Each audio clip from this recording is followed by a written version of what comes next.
Assalamu alaikum, welcome to my channel, and this is Sir Talha again with very informative video. And without wasting any time, let's start the content.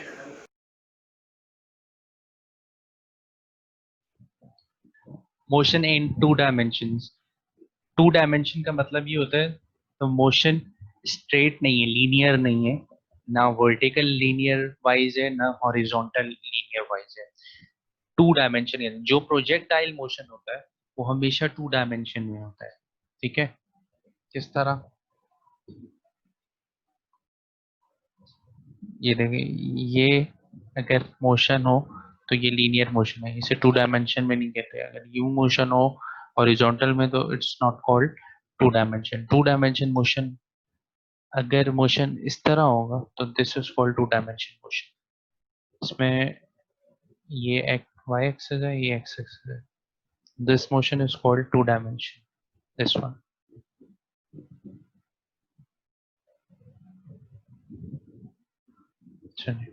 Motion along two coordinate axes is called two-dimensional motion. Example, projectile motion या motion of a planets. तो ये जो motion होते हैं दो axis के अंदर होते हैं बीच में, तो उसको कहते हैं प्रोजेक्टाइल मोशन। ठीक है, प्रोजेक्टाइल समझ में आ गया। Projectile is the body which is thrown with some initial velocity. अच्छा, ये इस तरह इनिशियल वेलोसिटी से थ्रो हुआ, यहाँ से ये इनिशियल वेलोसिटी है। ठीक है, जिसके हम कंपोनेंट्स भी बनाते हैं, वी आई और ये वी एक्स और वी वाई। वी ओ एक्स कहते हैं क्योंकि इनिशियल होता है, वी आई वाई भी कह सकते हो। अब देखते हैं इन्होंने किससे डिनोट किया। अच्छा, projectile is the body which is thrown with some initial velocity and it follows a path determined by the gravitational force acting on it. अच्छा, वो जो आगे फिर पाथ ये बनाता है, वो क्यों बनाता है? क्योंकि एक तो फोर्स शुरू में लगती है यहाँ पे, तो फोर्स उसको पहले ऊपर लेके जाती है, फिर वो नीचे क्यों आता है? Because of gravitation force. The projectile trajectory is the path followed by the projectile. Projectile trajectory कहते हैं पूरी जो प्रोजेक्टाइल मोशन बनती है। अच्छा देखें, प्रोजेक्टाइल मोशन समझ में आ गया। दो तरह के मोशन होते हैं, horizontal motion, vertical motion. Horizontal जो सीधा एक्स एक्सिस पे है, वर्टिकल मोशन तो वर्टिकल पे है। Along X axis is horizontal, along Y. Initial velocity V O कहते हैं हम लोग इसको, इसको भी वीओ एक्स कहते हैं, इसे वीओ वाई कहते हैं। इस तरह डिफरेंस होता है। ठीक है, अच्छा, वीओ एक्स को, हाँ एक्स ये पता है आप लोगों को कि जो एक्स एक्सिस होता है उसको क्या करते हैं? ये प्रोजेक्टाइल मोशन है। ये वी ओ है initial velocity, this is V O X, this is V O Y.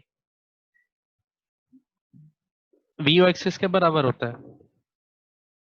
बताएं?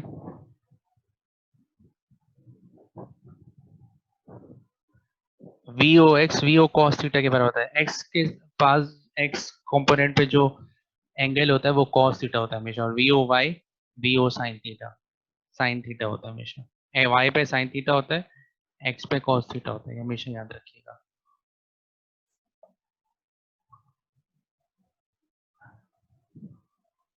अच्छा जी, ये पॉइंट पढ़ लिया हम लोगों ने। X x component of velocity remains constant through out. A x zero रहता है, क्यों? क्योंकि कांस्टेंट वेलोसिटी है। ठीक है, इसलिए सेम रहता है। अच्छा देखेंगे डायग्राम में, देखिए वेलोसिटी कांस्टेंट है इसलिए, और यहाँ पे ये नीचे आ रहा है, यहाँ पे कुछ और है, यहाँ पे कुछ और है, यहाँ पे कुछ और है। ठीक है, तो चेंज हो रही है इसलिए।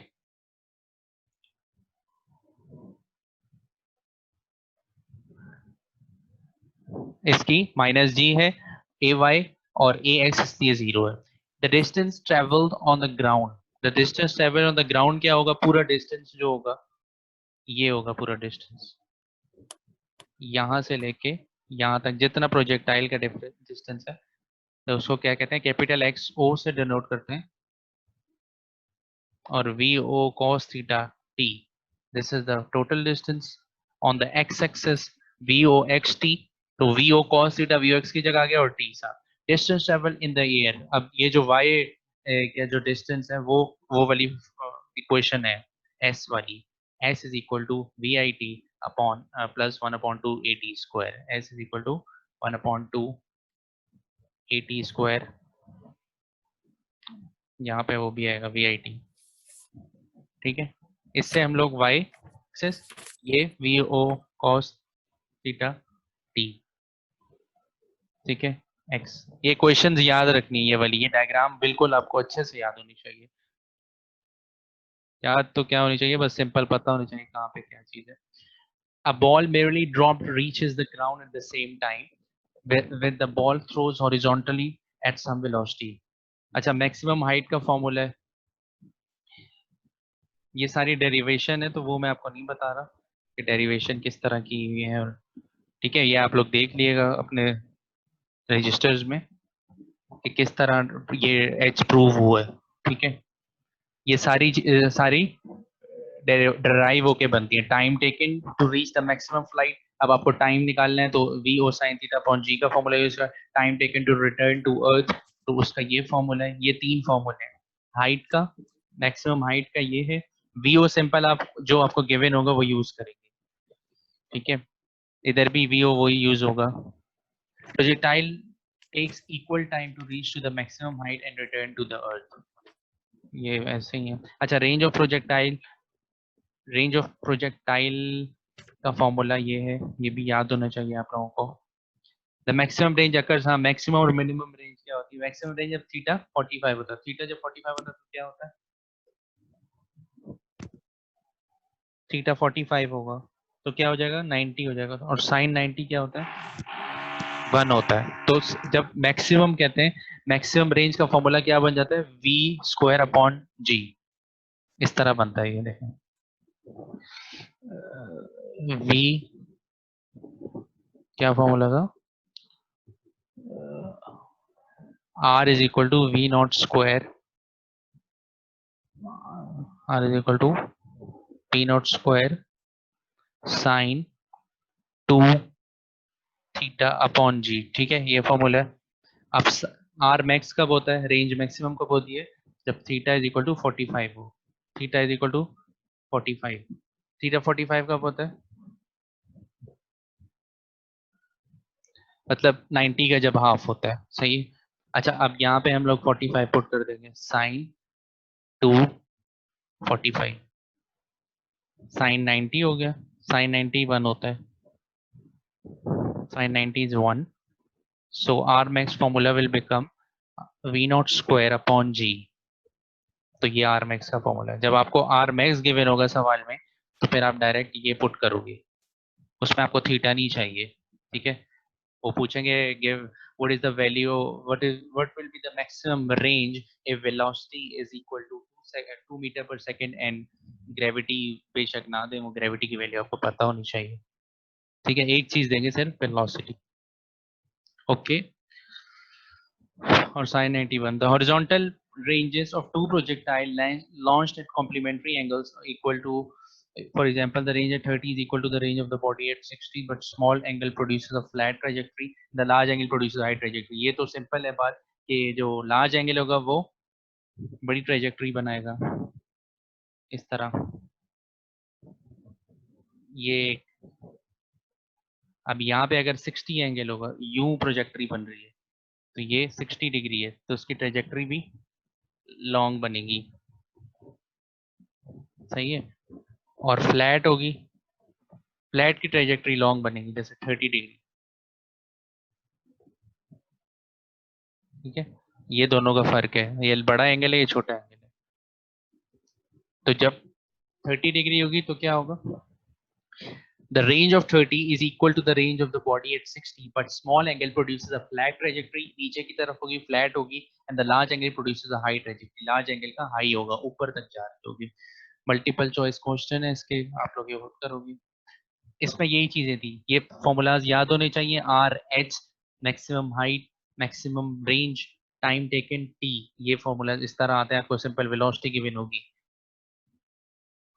फॉर्मूला भी पूछ लेते हैं. जैसे ये देखें, horizontal distance between the 2 points of projection, इसका फॉर्मूला क्या होता है आर का, और मैक्सिमम का क्या होता है 13. देखें, R max equal to V square upon G. The horizontal range is equal for the angles, horizontal range equal होती है एंगल्स पे 30 और 60 पे। देखिए रेंज बराबर होती है। अब ये एमसीक्यू समझ लें, फिर आप लोगों को फिर समझ नहीं आता बाद में कि हॉरिजॉन्टल रेंज सेम होती है बेशक कोई भी एंगल हो, 30 जैसे 30-60 पे सेम नहीं होगी, लेकिन वो जो वर्टिकल रेंज होगी वो डिफरेंस होगी, क्योंकि 30 पे फ्लैट होगा और 60 पे हाई ट्रेजेक्ट्री होगी। देखें हॉरिजॉन्टल रेंज जो है इन दोनों पे ये तो सेम ही है, इसकी भी इतनी है इसकी भी इतनी है, लेकिन वाई एक्सेस जो है, जो वर्टिकल रेंज है वो डिफरेंट है, इसकी नीचे है इसकी ऊपर है, हाई ट्रेजेक्ट्री बन रही है इसकी फ्लैट ट्रेजेक्ट्री है, वाई एक्सेस की वैल्यू डिफरेंट है, एक्स एक्सेस की सेम होगी। तो दिस ये एमसीक्यूज ये है। द हॉरिजॉन्टल रेंज पूछिए।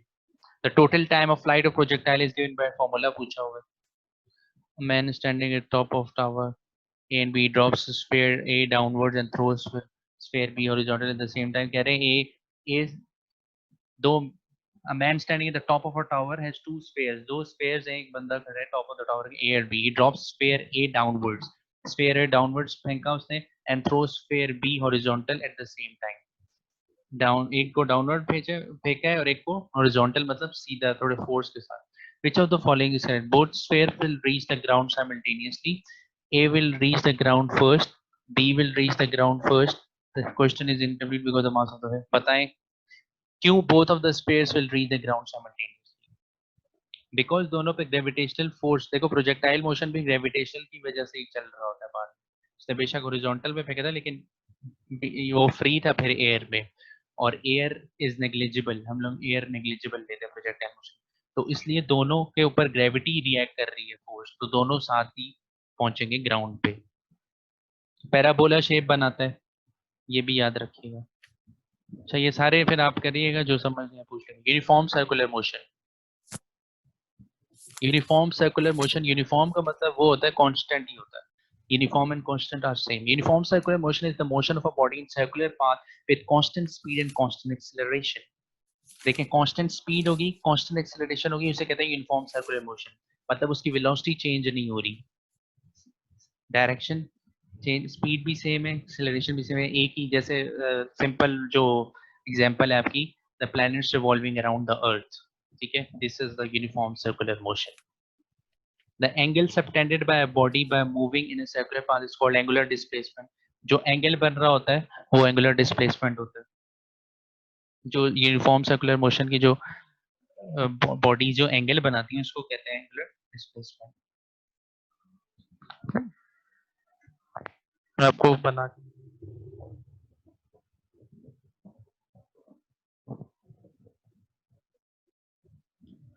इस तरह बनता है।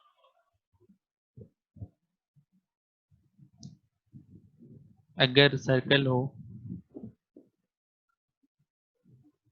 ये पॉइंट है इस तरह, this is the angular displacement, this is point B, this is point A, इसको कहते हैं एस आर के एंगल भी इसको, और ये जीरो, ये दो थीटा, ये एंगुलर डिस्प्लेसमेंट।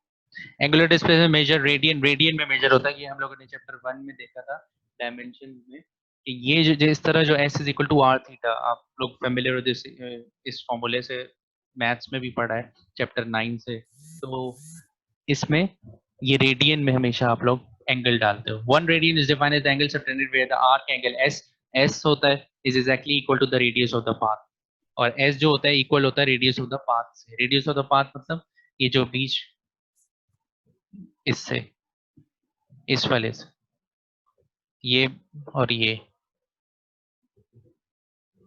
ठीक है जी। Relation between the linear and angular displacement, ये रिलेशन है दोनों का, linear and angular displacement. S is equal to are theta, ये थीटा की वैल्यू दी है कि एक पूरे रेवोल्यूशन में थीटा की वैल्यू क्या होती है 2 पाई, पाई इसको कहते हैं 180 को पाई कहते हैं, इसको कहते हैं 2 पाई, ठीक है, ये पूरा 2 पाई होता है 360, ये 90, ये 90, ये 180 हो गया, ये 90 है फिर ये 180 है फिर ये 270 और ये 360 है, तो 2 पाई इज 360 और पाई इज 180, अगर हाफ होगा तो पाई होगा, अगर ये पूरा है तो 2 pi n is equal to 360. Pi radian देखें, pi radian is equal to 180 degree. Pi radian जो होता है 180 डिग्री के बराबर होता है। और वन, अच्छा ये रेडियन टू डिग्री है, इसका इतना समझने की जरूरत नहीं है क्योंकि कैलकुलेटर में आप डायरेक्ट कर सकते हो, रेडियन और डिग्री को कन्वर्जन कर सकते हो। तो वैसे फॉर्मूला याद होनी चाहिए कि अगर 1 radian is equal to 180 upon pi, बस इससे आपको कोई भी रेडियन को कन्वर्ट करना हो डिग्री में या डिग्री को रेडियन में, तो आप इस फॉर्मूले से कन्वर्ट कर सकते हो। कर लोगे या मैं बताऊं? कर लेंगे ये आप लोग, मेरे ख्याल में आसान है। जो भी वैल्यू पुट करनी है रेडियन को, आपको रेडियन फाइंड करना है और डिग्री में वैल्यू दी है तो यहाँ पे पुट कर देंगे रेडियन की जगह और मल्टीप्लाई करेंगे, उसको आंसर डिग्री में आ जाएगा। इस तरह करते हैं। एंगुलर वेलोसिटी, एंगुलर वेलोसिटी भी अब यही होता है। एंगुलर डिस्प्लेसमेंट जिसमें एंगुलर वेलोसिटी को किससे डिनोट करते हैं? ओमेगा से, डब्ल्यू से। और angular velocity D theta upon D T. Angular displacement जहाँ पे बनता है तो उसकी जो वेलोसिटी होती है उसको एंगुलर वेलोसिटी कहते हैं, उसका जो एक्सेलरेशन होता है उसको एंगुलर एक्सेलरेशन कहते हैं। इन सबको एंगुलर कहते हैं क्योंकि ये एंगल बना रही होती है और यूनिफॉर्म सर्कुलर मोशन की होती है। अच्छा जी, angular displacement S is equal to are theta, ये एंगुलर डिस्प्लेसमेंट का फॉर्मूला है, S अपॉन आर। अच्छा, लीनियर एंगुलर वेलोसिटी का क्या फॉर्मूला है? ओमेगा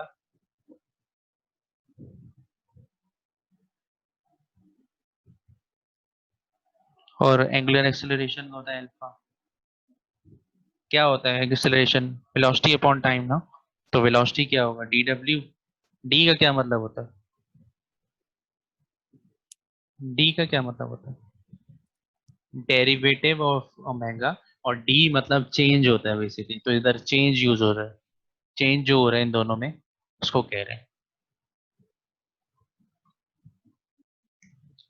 तो देखो, rate of change of angular displacement, angular velocity क्या है? Rate of change of angular displacement, just like velocity, velocity rate of change of displacement, rate of change of displacement को कहते हैं ना वेलोसिटी। तो इससे ज्यादा एंगुलर वेलोसिटी उसको कहते हैं जो एंगुलर डिस्प्लेसमेंट को चेंज हो रहा हो और यूनिफॉर्म मोशन में हो, ठीक है। The direction of angular vector velocity vector is perpendicular to the circular path, perpendicular to the circular path होता है।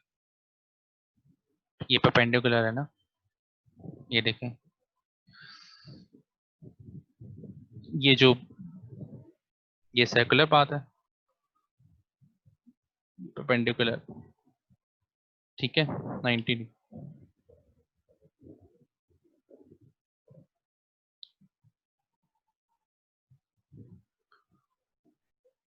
यूनिट क्या होता है ओमेगा का? रेडियन, क्योंकि रेडियन एंगल होता है और रेडियन अपॉन सेकंड यूनिट होता है।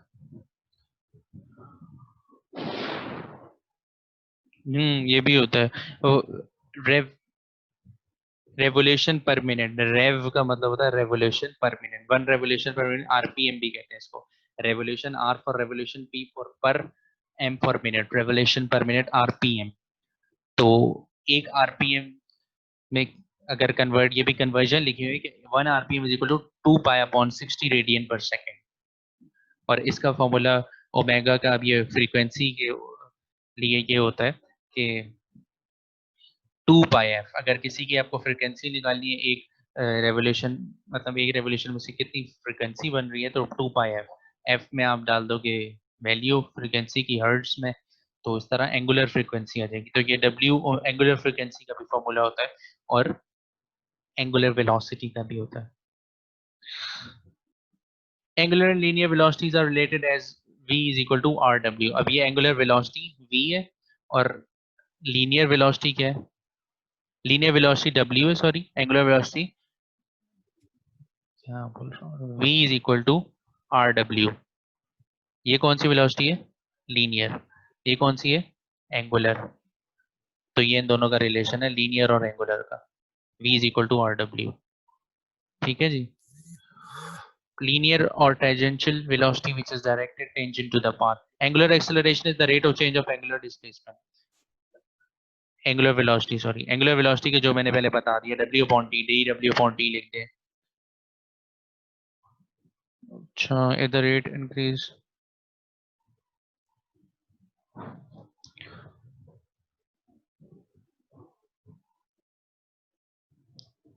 दूसरे नोट से पढ़ लेते हैं, अच्छे लिखे हैं।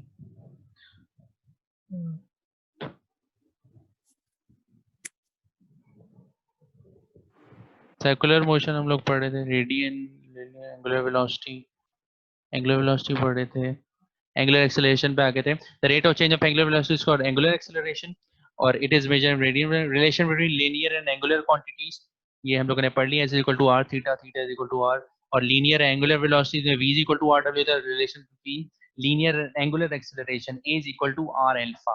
तो ये r, अब ये रिलेशन हो गया एंगुलर एक्सेलरेशन और linear acceleration, a is equal to are alpha. A linear acceleration, alpha हमने कहा था अभी ये रहा अल्फा, तो ये एंगुलर था ना एक्सेलरेशन, एंगुलर एक्सेलरेशन। ओके जी। सेंट्रीपिटल एक्सेलरेशन क्या होता है? The acceleration which is directed towards the centre, उसको कहते हैं सेंट्रीपिटल एक्सेलरेशन। एक बॉडी रिवॉल्व कर रही है अराउंड इस तरह, जैसे इलेक्ट्रॉन है, इलेक्ट्रॉन का कौन सा एक्सेलरेशन होता है? यहाँ पे कुछ घूम रहा है और वो, मतलब क्यों इसके अराउंड घूम रहे हैं, वो बाहर क्यों नहीं जा पा रहा? तो there is a force which is attracting towards its center, and because of that the acceleration which is produced by this body or object is called centripetal acceleration. Direction is continuously changing. The acceleration produced due to the continuous change in the direction of velocity is called centripetal acceleration. Okay, it is directed towards the center of the circle, directed towards the center of the circle. ये important है कि dash आएगा आपको, is called the acceleration which is directed towards the center of the circle is called dash. Centripetal acceleration है. Relation between the centripetal acceleration and the angular velocity, ये relation भी बड़ा important है कि centripetal acceleration, ये पूरी derivation जो होती है आपकी, ठीक है, 2 पेजों की, तो वो ये इसका बस फॉर्मूला लिखा हुआ। तो centripetal acceleration directly proportional to angular velocity, ये देखें AC V upon R square,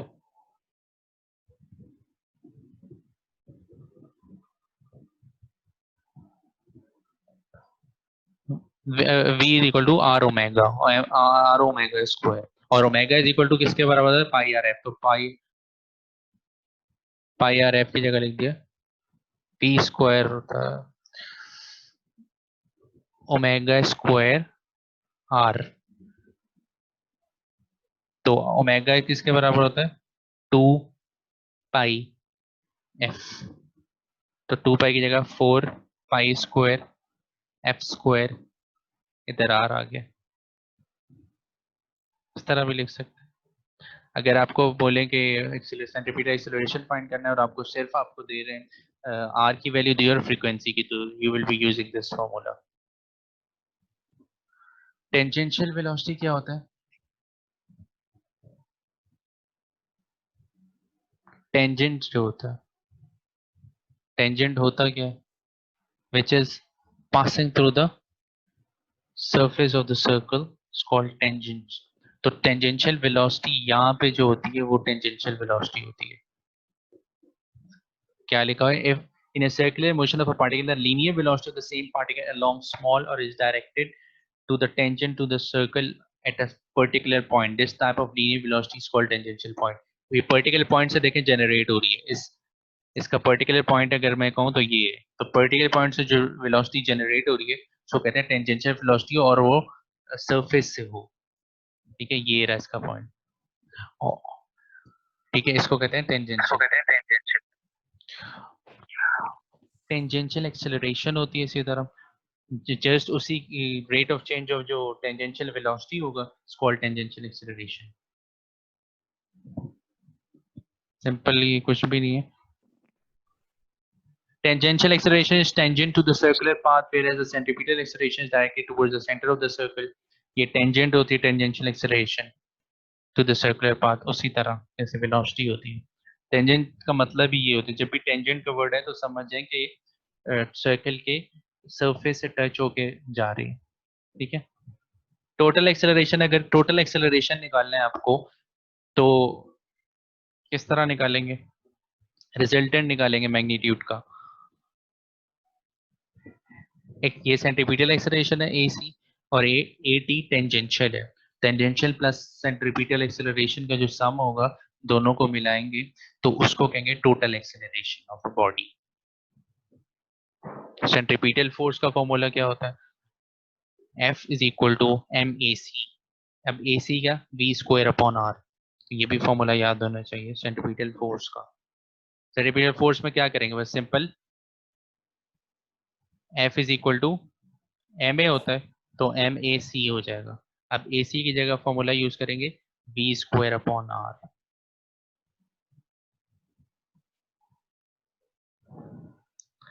Numerical. If a car moves with a uniform speed 2 meter per second in a circle of radius r, its angular speed is. Angular speed क्या होगी? क्या दिया हुआ है? V दिया हुआ है 2 मीटर पर सेकेंड और रेडियस दिया हुआ है 0.4. एंगुलर स्पीड पता है W. W is equal to 2 pi F 2 pi R. Car moves on uniform speed. Uniform speed का फॉर्मूला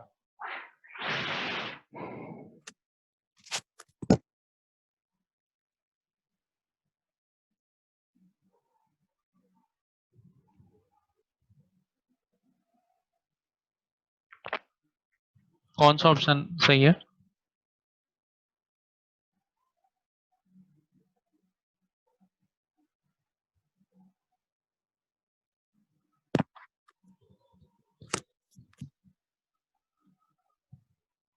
क्या फाइंड करना है? Angular speed. S is equal to VT है एक तो फॉर्मूला. तो V दिया हुआ है और रेडियस दिया हुआ है लेकिन ये नहीं लगेगा.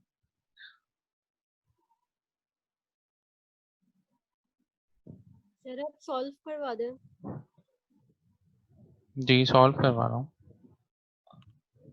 2R वेलोसिटी 2 मीटर पर सेकेंड और क्या दिया हुआ है? R. फाइंड किया speed.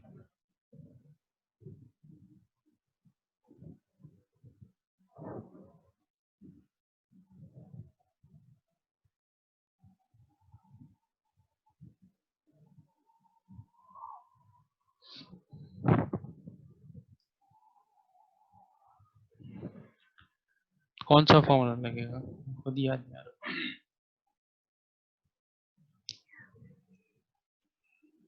S is equal to constant speed.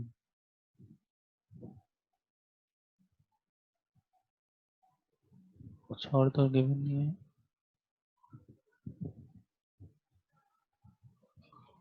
Circle of a radius.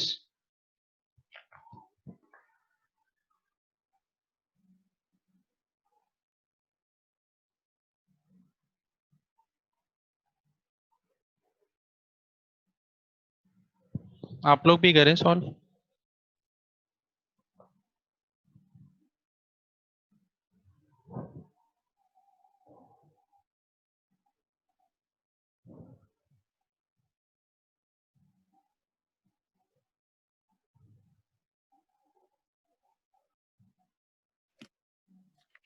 W वाला फॉर्मूला लगेगा.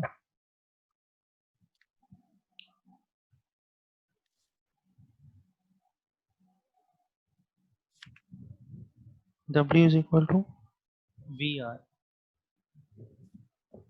एंगुलर स्पीड बोला है तो W V upon R. V is 2, R is 0.4. 2 upon 0.4 5 radian per second. ठीक है, ये वाला फॉर्मूला है angular speed v।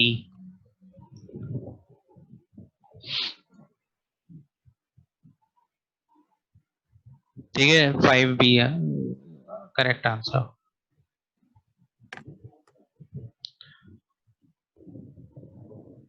Cyclists move in a circular track of radius 50. Radius दिया है 50. The coefficient of friction is 0.2. Coefficient of friction भी दिया हुआ है. The maximum velocity with which the cyclist can turn without slipping is. Maximum velocity find करनी है. Radius दिया हुआ है, coefficient of friction.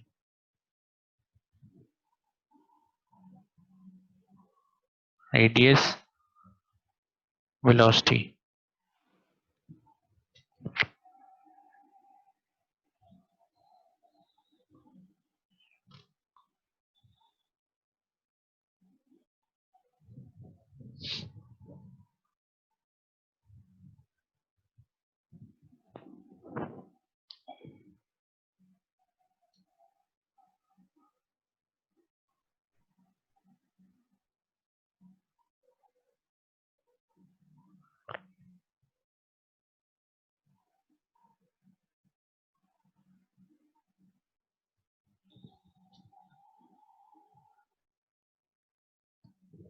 Coefficient of friction. The cyclists move in a circular track of radius. Circular track से radius है. Friction 0.2.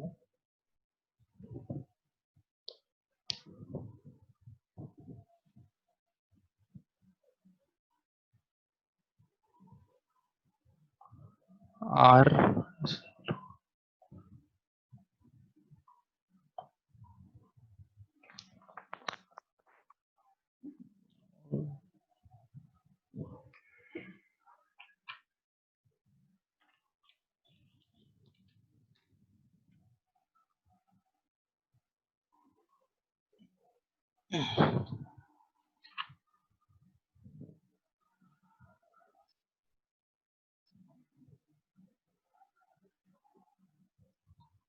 V is equal to RW.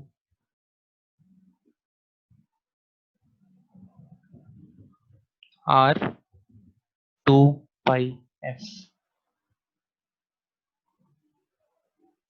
Values put करें, F भी given है और R भी गिवन है, मल्टीप्लाई करें answer आ जाए। 50 R है और 0.2। सर नहीं समझ में आ रहा। देख आर डब्ल्यू फॉर्मूला लगाएं। आर डब्ल्यू, आर की वैल्यू क्या गिवन है 40। 40 मल्टीप्लाई बाय 2 पाई एफ क्या गिवन है 0.2। 0.2 जी 0.2 तो मल्टीप्लाई करें आंसर आ जाएगा।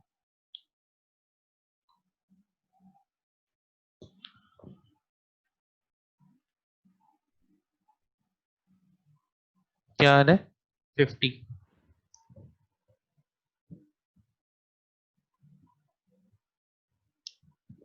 तो है नहीं यहाँ पे।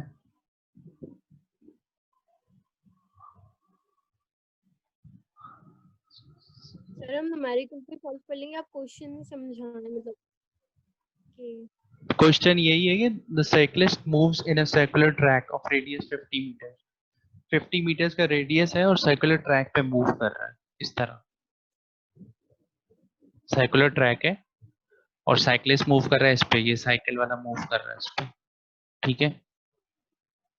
और रेडियस आपको गिवन है कि इधर से जो रेडियस है वो गिवन है आपको, ठीक है 40। और आगे फिर क्या गिवन, क्या बोला और बोला है if the coefficient of friction is 0.2। Coefficient of friction आपको दी हुआ है कि फ्रिक्शन जो रिएक्ट हो रही है इस बॉडी के दरमियान और साइकिल के दरमियान वो दिया हुआ है। इसके अलावा then the maximum velocity with which the cyclist can take turn without slipping. कह रहे हैं कि जो मैक्सिमम वेलोसिटी होगी, अब साइकिल से इसने यार्ड से टर्न लेना है तो वो कितनी मैक्सिमम वेलोसिटी के साथ वो टर्न ले सकता है, कि वो गिर ना जाए, और वेलोसिटी और उसकी फ्रिक्शन इतनी है 0.2। ठीक है, ये सवाल है। बस वेलोसिटी आपने बतानी है कि कितनी मैक्सिमम वेलोसिटी है। ओके। ठीक है, हम्म। न्यूमेरिकल आप लोग करिएगा, फिर जो समझ नहीं है वो पूछ लीजिएगा। इसमें ये तो आखिरी टॉपिक, उस पे ऊपर टॉपिक्स रहते हैं कुछ। यूनिफॉर्म सर्कुलर मोशन,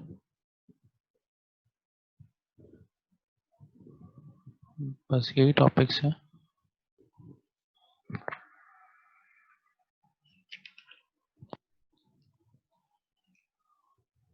टॉपिक फिर यही है सर, एमसीक्यूज देख लेते हैं।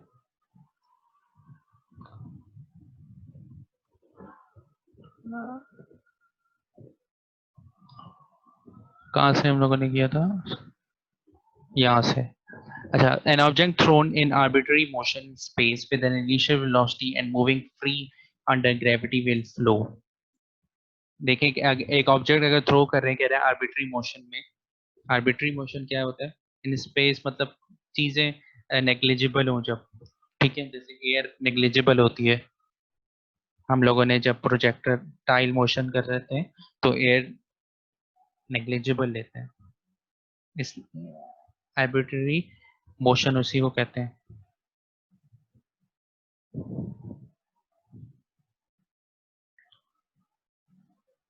अच्छा, उसके बाद क्या है, in space with initial velocity, हमने एक इनिशियल वेलोसिटी दी है उसको, एंड और जो मूव कर रहा है आगे फ्रीली, तो उसकी शेप क्या होती है। अब हाइपरबोला दिया, ऑप्शन सर्कल दिया हुआ, स्ट्रेट लाइन है, पैराबोला है। आपको पता है कि ये जो मोशन है, ये जो कंडीशंस दी है उससे जो मोशन बन रहा है वो प्रोजेक्टाइल मोशन बन रहा है। तो प्रोजेक्टाइल मोशन की जो शेप होती है वो पैराबोला होती है। तो you will be correcting or selecting option D। During the projectile motion, the horizontal component of velocity remain constant। आपको पता है, मैंने बताया था, और जो वो y एक्सिस वाला कंपोनेंट होता है वो चेंज हो रहा होता है। ठीक है, बना दूं डायग्राम दोबारा, देखिए यूं, ये चेंज होता है एंगल के साथ। एंगल अब ये 60 से भी ज्यादा है, 70। ये अब y एक्सिस, ये x एक्सिस तो सेम ही है, और अगर एंगल 30 डिग्री होगा तो फिर यूं होगा। तो y एक्सेस कम हो गया, इधर अगर 50 है तो इधर 20 है।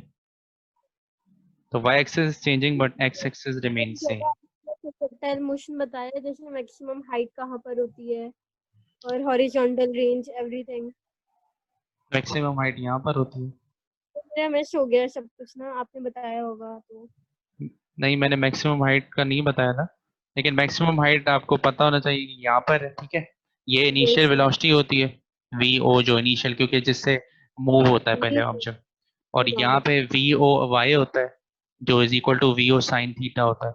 ये वी ओ एक्स होता है, जो वी ओ कॉस थीटा के बराबर होता है। ये पूरी एक्स हॉरिजॉन्टल रेंज कहलाती है, एक्स नॉट, जो is equal to V O cos theta T होती है। ठीक है, बस ये मैक्सिमम हाइट ये होती है।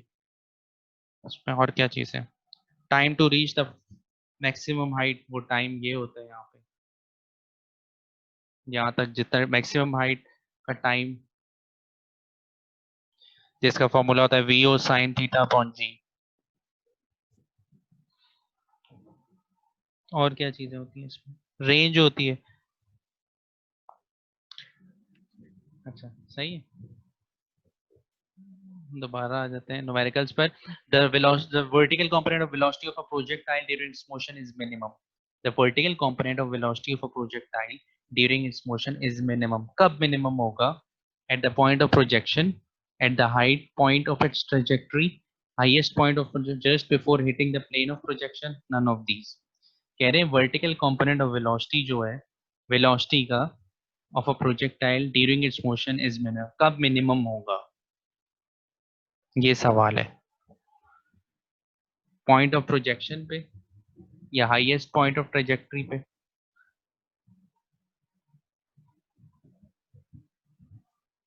हाईएस्ट पॉइंट ऑफ ट्रेजेक्टरी ये है, ये वाला, ठीक है।